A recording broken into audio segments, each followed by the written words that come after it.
The night was cold and endless, and the twin moons hung low above the ruined skyline of Kalar City, casting pale blue light across the frozen streets. A little alien girl walked alone through the silent lanes, her small feet leaving faint prints in the snow dust. She held a small lamp in her trembling hands, and behind her floated a broken hover stretcher carrying her mother, pale and weak. Covered with a thin silver blanket, the girl's name was Lyra. She was no more than 7 human years old, her skin faintly glowing violet, her eyes large and full of fear. Every breath she took came out as a shiver in the icy air. She kept whispering to her mother, "Hold on, Mama, I'll find help. Someone will open the door. Someone will help us." Her mother's lips moved weakly, almost soundless. "Lyra, go back. They will not help us." But Lyra shook her head. "I'll find one good person. There has to be one." She reached the first house, a tall building made of glass and steel. Lights glowed inside. She knocked softly, then harder. "Please, my mother is sick. Please, we just need medicine or shelter." For a few seconds she heard voices behind the door, whispers, movement. But then the lights went out. The sound of footsteps moved away. Lyra waited a moment longer, then lowered her head and walked on. The second house was smaller, a home made of old wood and plastic panels. A woman opened a crack in the door. Her eyes widened when she saw Lyra's faintly glowing skin. "You from the lower colonies?" The woman hissed. "Get away from here before patrols come. Don't bring trouble." She slammed the door shut so hard that snow fell from the roof. Lyra stood still. The snow drifted down around her. She turned back to the hover stretcher. Her mother's breathing was shallow now. 17 more chances, Lyra whispered. "Someone will help." She kept walking through the empty city, the sound of the stretcher humming behind her. Each door she knocked on was another wound on her small heart. The third door opened, but a man threw a can of wastewater at her. The fourth didn't open at all. The fifth had guards posted outside who threatened to call the patrol if she didn't leave. The sixth, a store, just turned its sign from open to closed. By the 10th door, her tears had frozen on her cheeks. Her mother murmured her name again, weaker this time. Lyra pressed her hands together and prayed softly to the stars. "Please, whoever watches us, let one door open." But door 11 stayed shut. 12 too. 13 opened halfway only for someone to shout, "You're poison! Your kind carries the human sickness." Lyra tried to speak, but they shut her out before she could explain. By door 17, her strength was gone. Her feet hurt, her voice cracked, her lamp flickered. She stopped under a streetlight that buzzed faintly, looking around. Every house looked the same, cold, sealed, afraid. The city that once promised peace now felt like a graveyard. She sank to her knees beside her mother. "Mama," she said softly, "nobody wants us. I think maybe the stars forgot us." Her mother's hand lifted weakly, brushing her daughter's cheek. "No, the stars never forget. Keep going, Lyra. One more door. Just one more." Lyra wiped her eyes. Her small fingers shook as she took hold of the stretcher handle. She turned toward the outer edge of the city, where the tall towers ended and the dirt road began. There, far in the distance, a faint warm light glowed from a small cabin. It was not an alien home. The roof was slanted like those in human design, the walls rough and made of stone. Nobody lived out here except the strangers, the ones who came from Earth long ago. The other aliens whispered that humans were dangerous, cold, and violent. But Lyra had no other choice. The wind grew stronger as she approached. Snow whipped across her face. Her mother's breathing turned slower, weaker until it was only faint air against her palm. Lyra's chest tightened with fear. "Mama, please don't sleep. We're almost there." She reached the cabin steps and almost fell. The lamp's light was dying. She raised her small hand and knocked. Once, twice, then a third time harder. For a moment, nothing. Only silence. She thought this was the end. Then inside, she heard the creak of footsteps. A shadow moved behind the door. The latch clicked. The door opened slowly, revealing a tall human man with rough stubble and tired eyes. His clothes were simple, dark jacket, old boots, and a bandage on his arm. He looked down at the small alien girl and her unconscious mother. Snow blew in around them, cold and sharp. Lyra's voice broke into a whisper. "Please, sir. She's dying." 17 doors closed. "You're the last one." The man stared at her for a long moment. His expression softened. Without a word, he stepped aside, opening the door wider. Warm yellow light poured out from inside, spreading across the snow. "Come in," he said quietly. Lyra stared in disbelief. The warmth hit her face, and for the first time that night, she felt something she hadn't felt in months. Hope. As she pulled the stretcher inside, the man closed the door behind them, locking out the cold world beyond. The fire flickered inside his small home, and his shadow fell across the floor, long and dark. Outside, snow continued to fall, covering the footprints of 17 doors that never opened.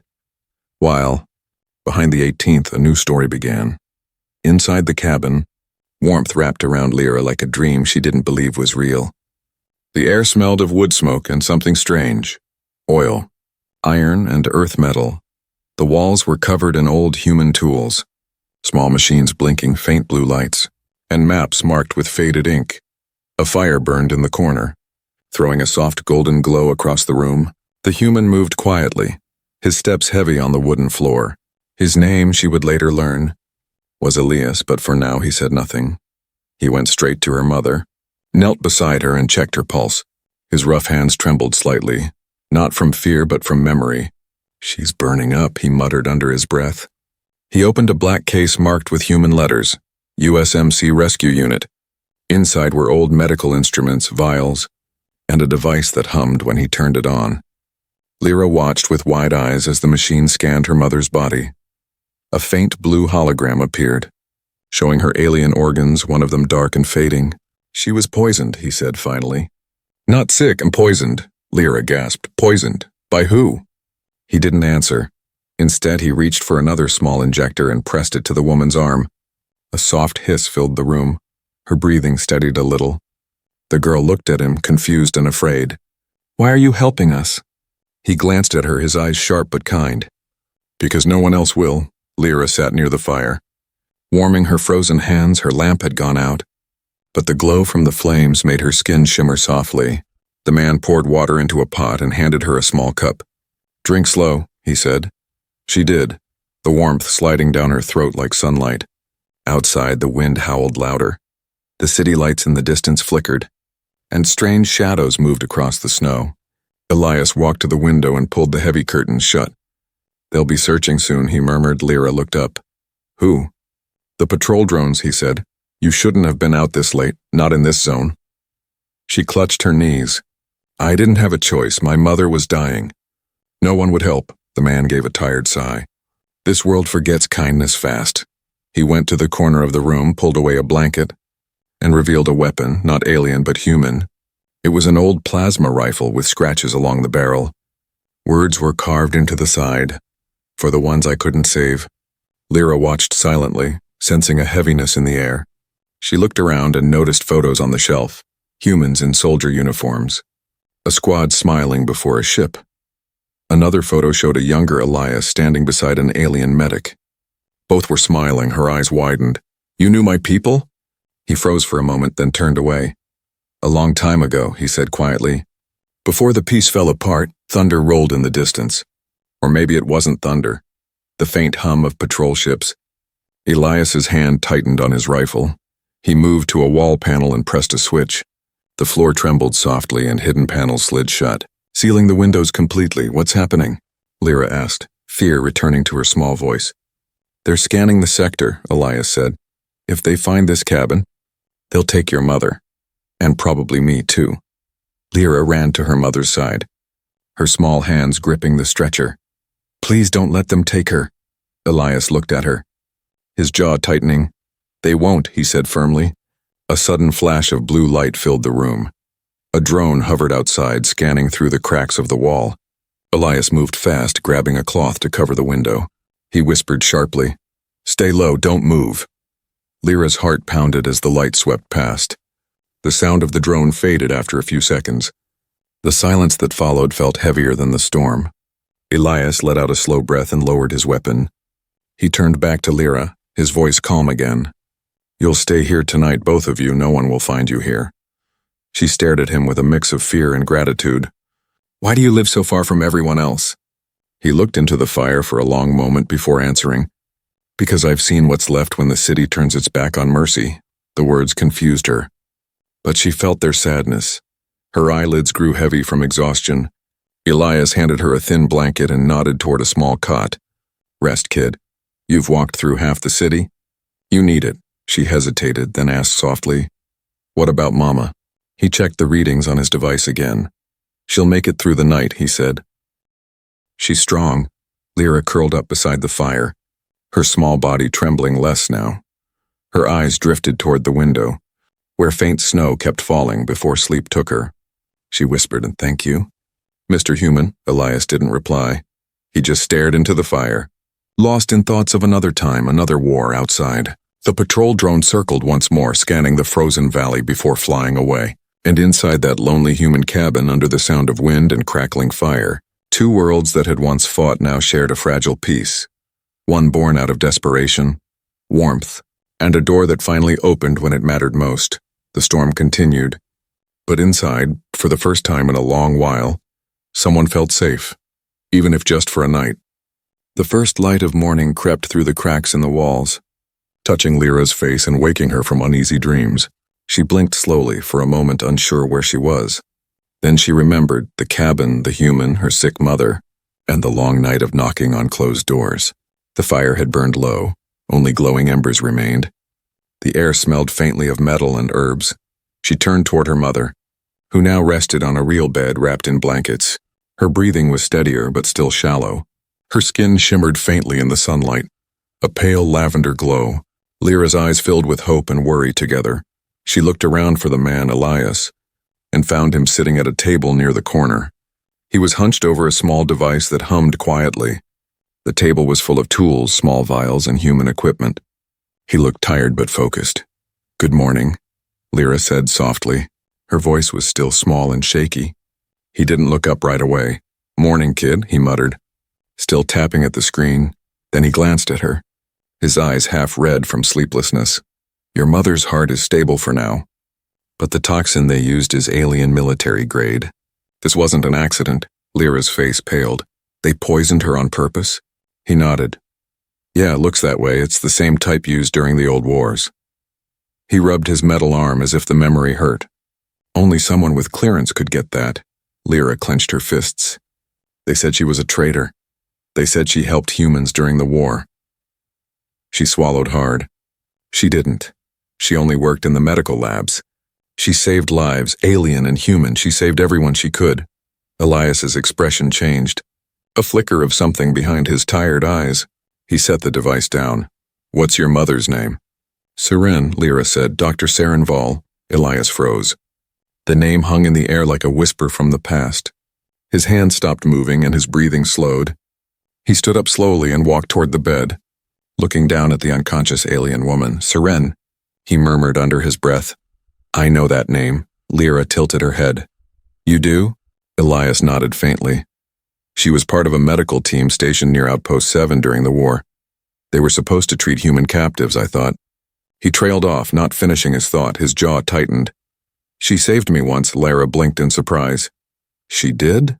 He nodded again, his voice low. "I was just a broken soldier then. Shot, bleeding out in the mud, my own men thought I was dead. It was your mother who dragged me back to life.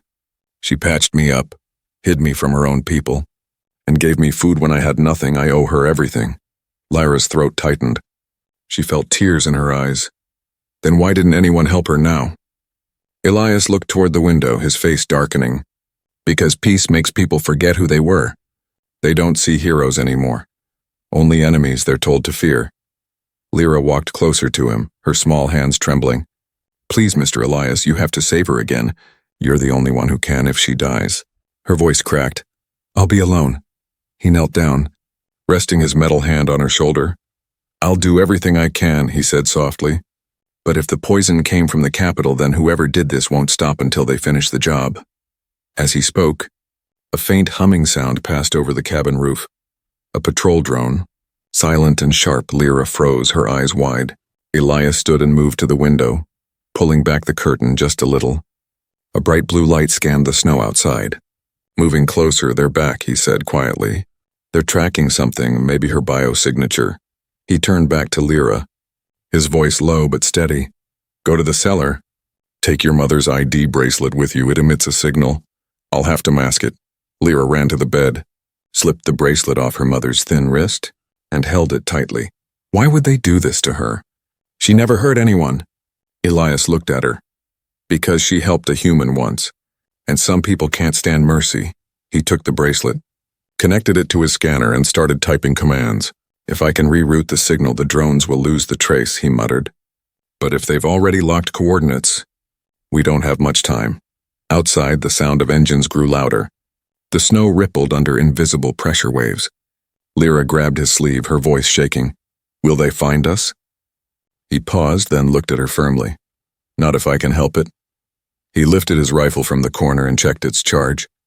The weapon whined softly as it powered on. Go to the cellar now, Lyra. And don't come out until I say so, but now, he said sharply, though his tone softened right after. I'll protect her. That's a promise. Lyra hesitated only for a moment, then ran to the trapdoor under the rug. She climbed down into the dark cellar, the air cold and still. Above her, the floor creaked as Elias moved, his boots steady, his shadow crossing the light. The hum of the drones came closer, louder, followed by mechanical voices scanning the snowfield. Lyra held her breath, clutching the bracelet. Then suddenly, in silence, followed by a single muffled sound from above, click. The tension hung thick in the air. Then Elias's voice came from above, calm and controlled. They won't get her. Not again, in that small cabin. A promise was made, one born from debt, from kindness, and from the unbreakable chain between a human soldier and an alien life he refused to let die. Snow fell in slow, heavy flakes as the morning faded into a gray, silent noon. The storm had calmed, but the air outside the cabin was thick with tension. The faint hum of machines echoed across the valley. Distant but closing in, Lyra could hear it even from the cellar. The low, metallic rhythm of something hunting. Up above, Elias stood by the window, his eyes narrowed. He had lived through battles before, but this one felt different. The sound of alien engines, smooth, artificial, and cold, brought memories of fire and loss. He gripped his old plasma rifle tighter, the metal groaning softly under his hand. Through the small cracks in the wall, he saw them, 6 armored figures moving through the snow. Their armor gleamed silver blue, with the insignia of the planetary patrol. Drones circled above like vultures, scanning the ground with thin lines of light. They found us, he muttered under his breath. He turned toward the cellar and lifted the trapdoor slightly. Stay quiet, Lyra. No matter what happens. Lyra looked up from the darkness below, her small hands trembling. Please don't go out there, Elias gave a faint smile, though it didn't reach his eyes. Don't worry, kid. I'm not planning to die today. He closed the door softly, covering it with the rug, then stepped toward the front door. The first knock came, loud, sharp, mechanical. Citizen of Earth origin, a voice called out through a speaker. This is an official patrol. Step outside for inspection. Elias stayed silent. He glanced at the unconscious woman on the bed, her breathing still weak but steady. Then the second knock came, harder. Open immediately or we will enter by force, he finally spoke, his voice calm. You boys always this polite? Or just when you're trespassing? There was silence, then a hiss as a blaster charged outside. Step out, human, the voice repeated. You are harboring a fugitive, Dr. Seren Val, wanted for aiding the enemy during wartime. Elias sighed. Yeah, figures, he whispered. He grabbed a control pad from the wall, his thumb hovering over a small red button. Guess you boys don't read history. The soldiers began to move in formation, spreading out across the snow. One of them raised a device. Scanning the cabin walls inside, small blue lights flickered on beneath the floor. Old human tech reawakening. When the soldiers approached the door, Elias pressed the button. A sharp buzz ripped through the ground, followed by a sudden burst of energy. A hidden defense grid, buried years ago, came to life. Bolts of light exploded upward, knocking 2 soldiers off their feet. Drones spun out of control, crashing into the ice. Elias stepped outside through the smoke, his rifle ready. Morning, gentlemen, he said dryly. You look lost. The lead alien aimed his blaster at him. You are under arrest for aiding a war criminal.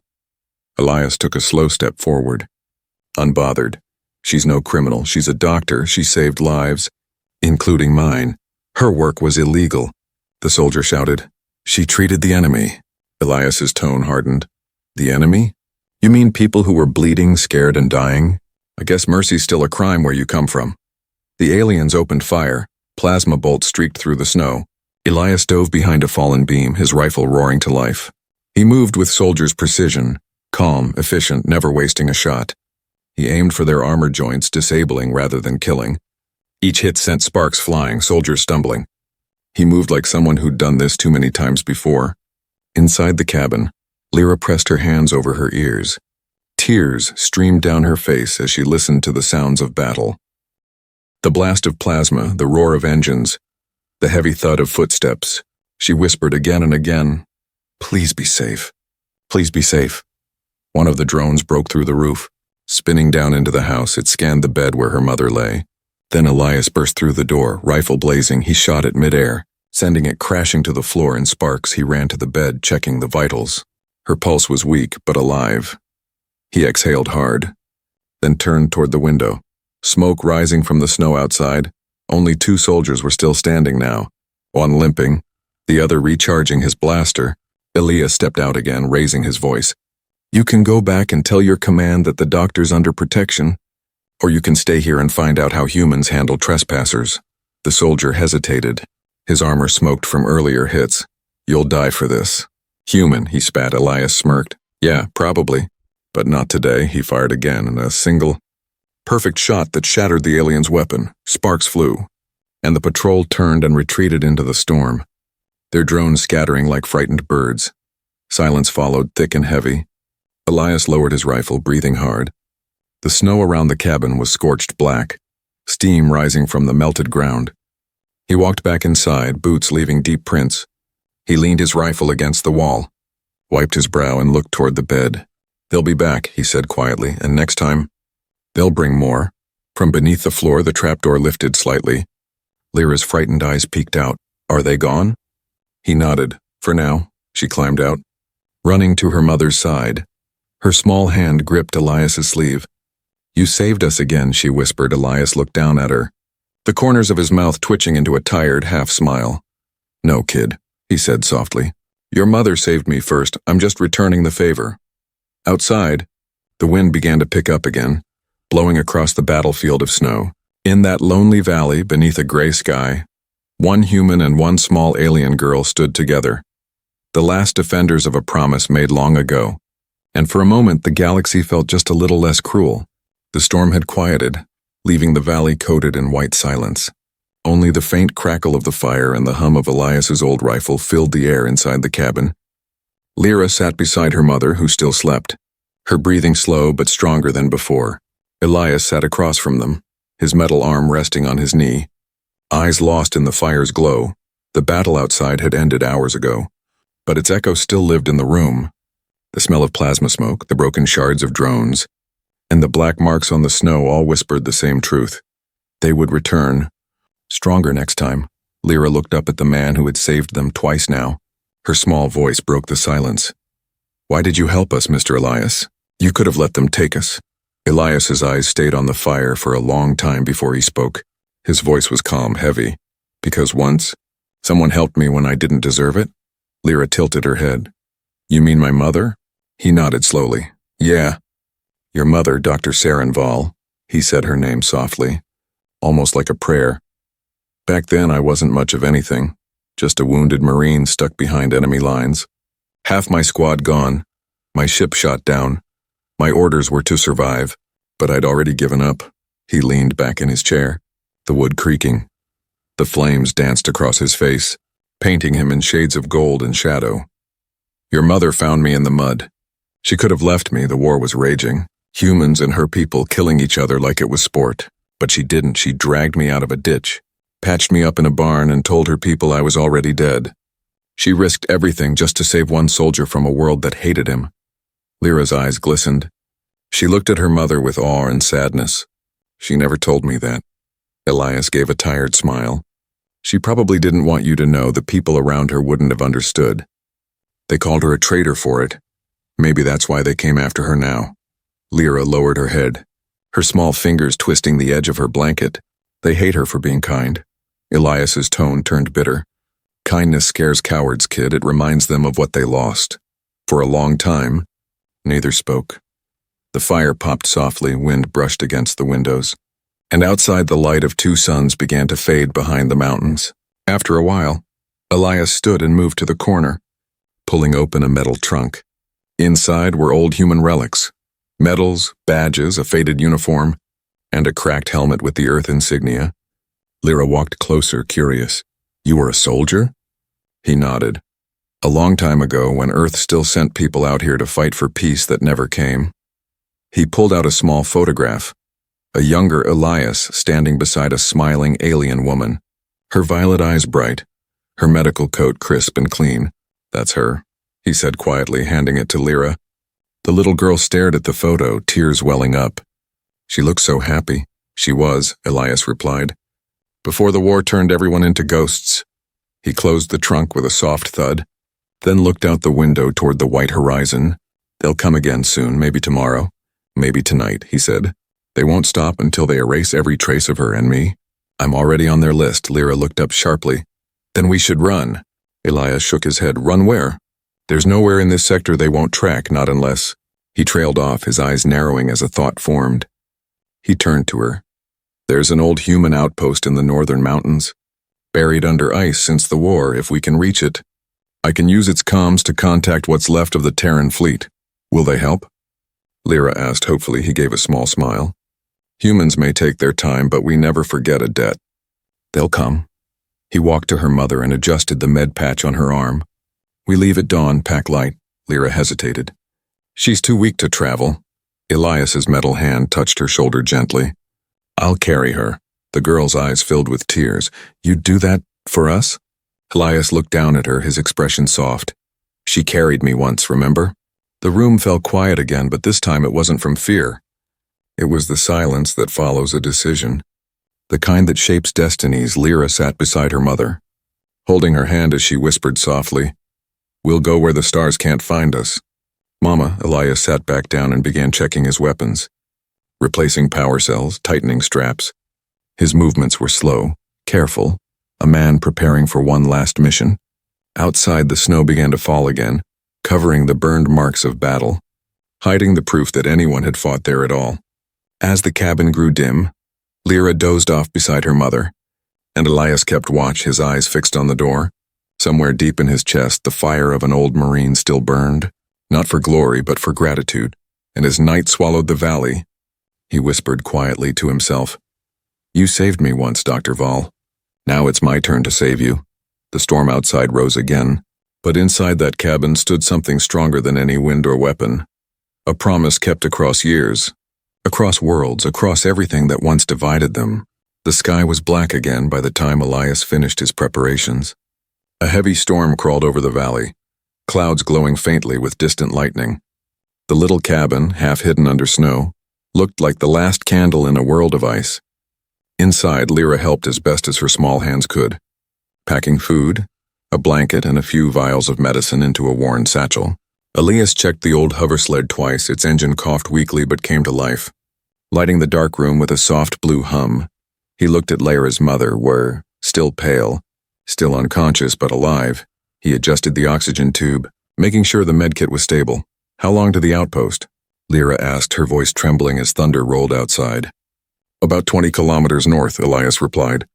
"Across the frozen ridge, we'll have to move at dawn, before the next patrol sweep." Lyra hugged her knees. "They'll come again, won't they?" He gave a slow nod. "Yeah, they will.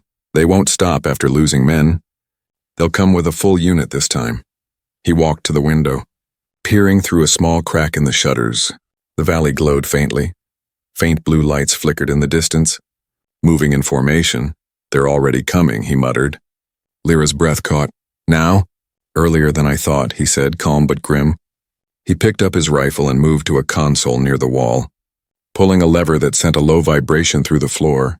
Hidden panels opened, revealing small devices buried under the boards, landmines, pulse traps, and old Terran explosives. He began connecting wires with quick, sure hands. "When they breach the field, I'll light it up."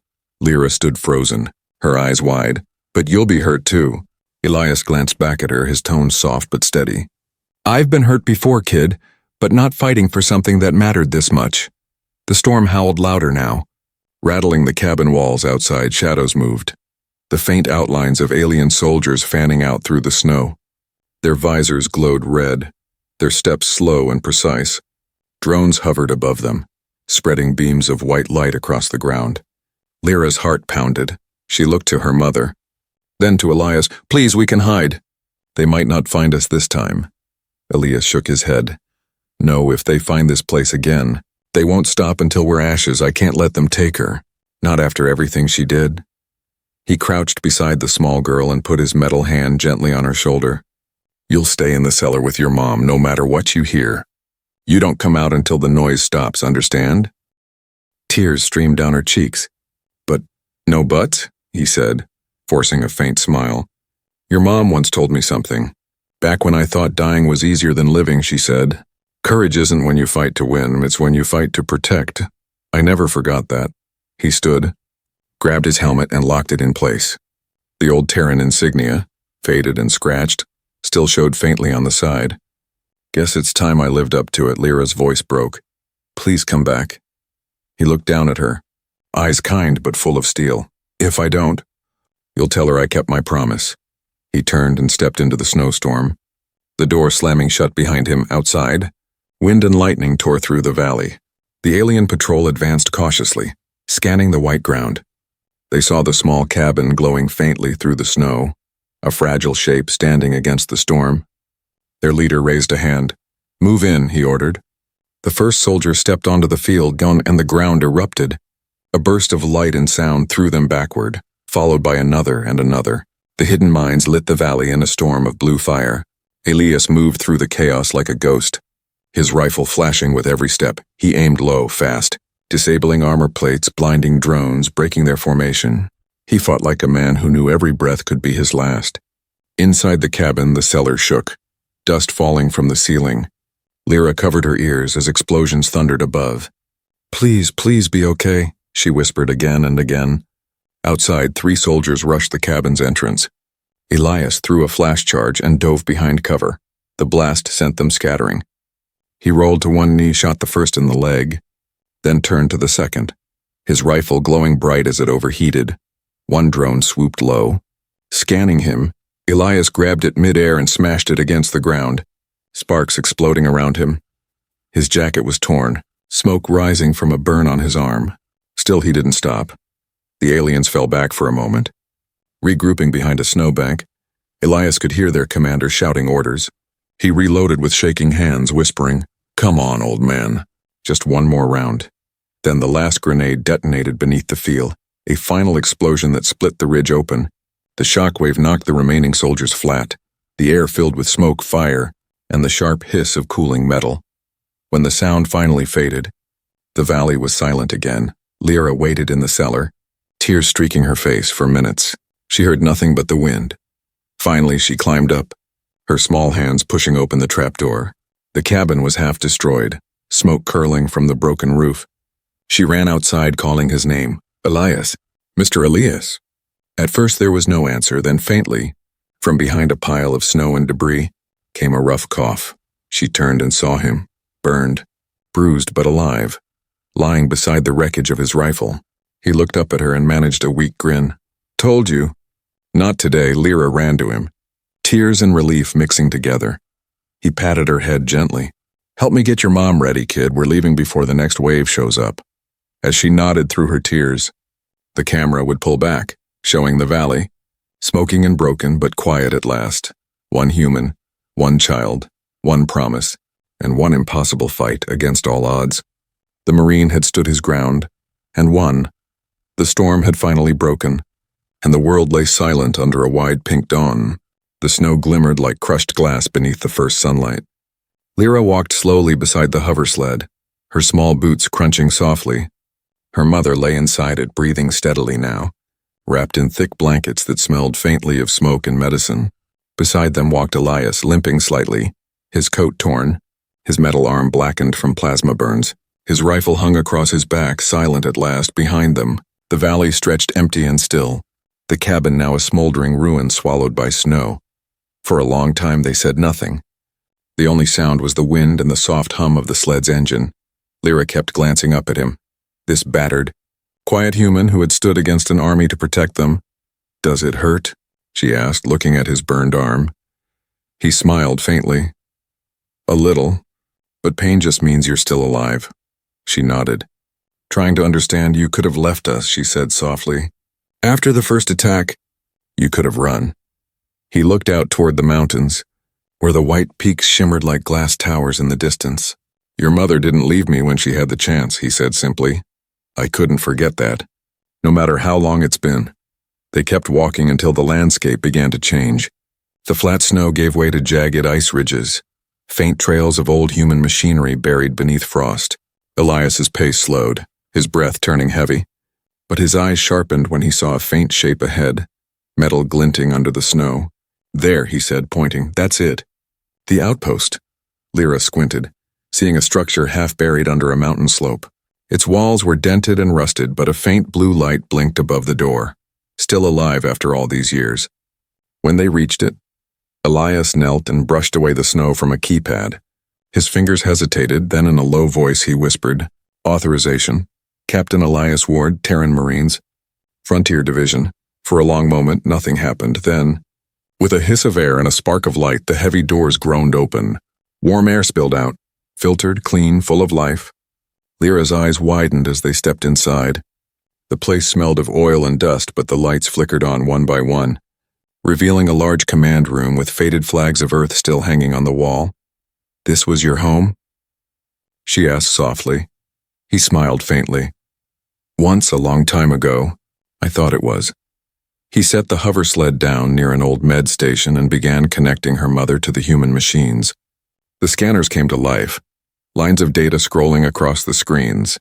Human tech still works better than anything they've built, he muttered. Lyra watched silently as her mother's breathing steadied more and more. Her color returned, and the faint glow of her skin pulsed gently with each heartbeat.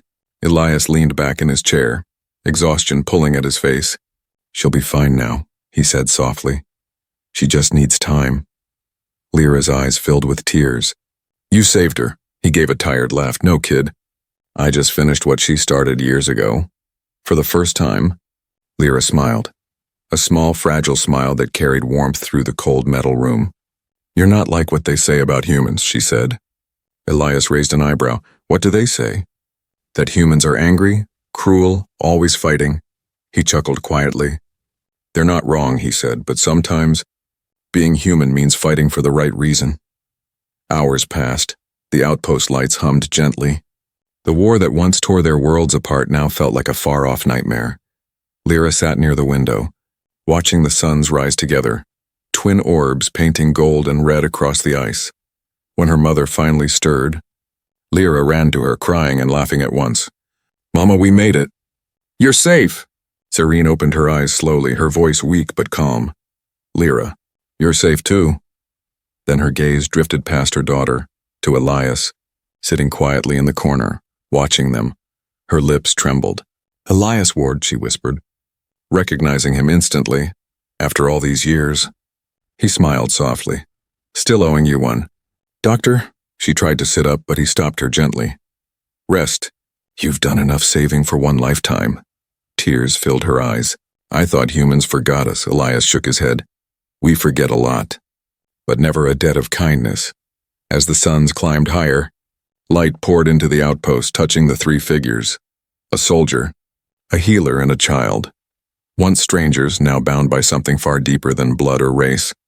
Lyra climbed up onto a crate beside the window, watching the endless horizon. So what happens now? She asked. Elias looked at her and smiled.